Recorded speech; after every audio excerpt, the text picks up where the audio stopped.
The transit signature lit up our boards at 0441, equatorial time, and I was already in my chair. Not because I'd been warned, because I'd been expecting it. That's the thing people outside the watch never quite understand. We didn't scramble that morning. We didn't sound a general alarm or patch emergency channels or wake the orbital commanders out of a dead sleep. The Keth Vor continuance dropped out of deep transit into the exact corridor our models had flagged for 11 generations, and the Vethura ground station responded, the way it always does, when something goes according to plan. Quietly, and with paperwork already prepared, poured my second cup of coffee before I opened the hail. The fleet was large by the standards of 40,000 years ago, 17 retrieval-class hulls arranged in the administrative wedge formation. Their doctrine had used since before our oldest written records. We knew the formation because we had their doctrine. Cross-referenced from 3 independent recovered fragments, stored in the archive under case file 0001. The original intake number. The oldest open case in the history of the continuity archive, dating every government, every nation, every calendar system humanity had ever used and discarded. I'd read the file so many times I could have recited the contract terms from memory. The Keth Vor hadn't changed their hull design much. 50,000 years of slow transit.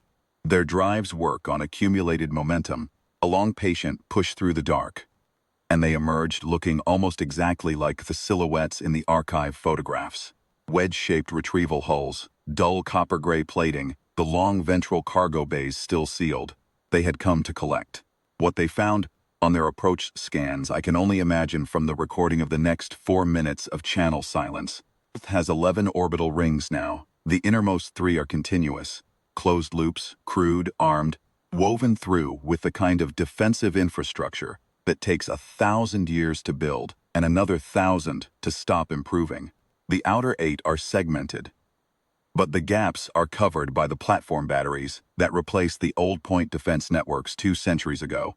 The atmosphere carries warship traffic the way an old ocean carried cargo ships. Constant, unhurried, enormous. From retrieval altitude, planet they had been dispatched to collect resources from looks less like a world and more like a fortress that grew a biosphere as an afterthought. Their first scan would have shown them the ring infrastructure. Their second would have shown them the warship platforms. Their third, and this is the one I always think about, would have shown them that every orbital battery in the approach corridor was already tracking their fleet, not powering up, not rotating to acquire, already tracking. Had been tracking since the transit signature hit our boards, because the approach corridor was the one place on Earth's entire defensive sphere we had never stopped watching. 40,000 years, not once. The hail request came in at 0449, 8 minutes after emergence. I can tell you what those 8 minutes were. Fleet Commander Fori, sitting very still, looking at scan results that contradicted every assumption that had sustained a 40,000-year transit, trying to decide how to open a conversation with a planet that had apparently been waiting for this exact moment. I accepted the hail. The voice that came through was translated automatically. We have their language too, cataloged and updated through 4 recovered contact fragments and 1 brief exchange in the early period. Before the long silence, the fleet commander identified herself as Retrieval Dominant Veketh Sorn, acting under Continuance Charter 7 acquisitions, dispatched to complete resource collection at Catalog Entry 41 Blue, which was their designation for Earth. She sounded careful, the way something sounds when it is trying very hard not to sound afraid. I let her finish the formal identification. Then I said, in Keth Vor administrative dialect, Continuance Charter 7 acquisitions, dispatch confirmed. This station acknowledges your arrival under case file 000-1, Vethura Continuity Archive, Earth. We have been holding this case open pending your return. Another silence, longer this time. You have record of the original dispatch, she said. It wasn't quite a question. We have the original contract, I said. The resource survey, the collection schedule, the administrative authority codes for the continuance charter as it existed at time of dispatch. I paused. We have had them for a very long time. Retrieval dominant. We have had nothing but time. What followed was not a negotiation, exactly. It was more like a reading. I went through the contract terms as they had been recorded 40,000 years ago. The resource quotas, the collection zones, the authority under which the Kethfor continuance had believed it had the right to take what it had come to take. I read each clause in their own administrative dialect. I read it the way a judge reads a verdict, not with heat, with the particular weight of something that has been a long time arriving. Then I told her what Earth looked like now. Not the rings, but the platforms. She had the scans. I told her the number, the cumulative population across Earth and its settled systems, tonnage of the combined defense fleet, the yield figures for the orbital battery arrays, expressed in units their own weapons doctrine would recognize. I didn't need to editorialize. Numbers carry their own argument.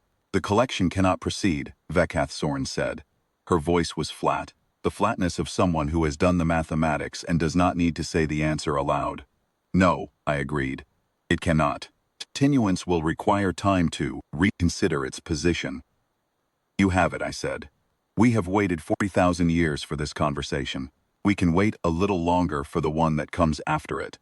I mean that without cruelty. I want to be clear about that. When I replayed the recording later, and I did, that same evening, sitting in the station's lower observation deck with the equatorial stars coming up and the faint geometry of the innermost ring catching the dawn light, I listened to my own voice and I was satisfied with it. Not cold, triumphant. Just measured. The register of someone who has been trusted with a very long responsibility and has not flinched from it. We are a patient people. We became one. There is a version of that morning that looks like a victory. 17 Keth-4 hulls arriving to collect a dead world and finding instead a civilization that had spent every year of their absence building the answer to their return. That version isn't wrong, but it misses something. 40,000 years is a long time to keep a case file open. It is a long time to look at an entry in an archive and say, not yet, but someday, and we will be ready. It costs something, that kind of patience. It becomes part of what you are. You don't spend 40 millennia watching a corridor without that watching leaving a mark on you. On what you build, on what you remember, on what you decide is worth keeping. The Kethfor fleet departed the approach corridor at 11:34, equatorial time. Orderly withdrawal. No shots fired. Vekath Sorn filed a formal acknowledgement of the case number before she went, which I found, and still find, quietly remarkable.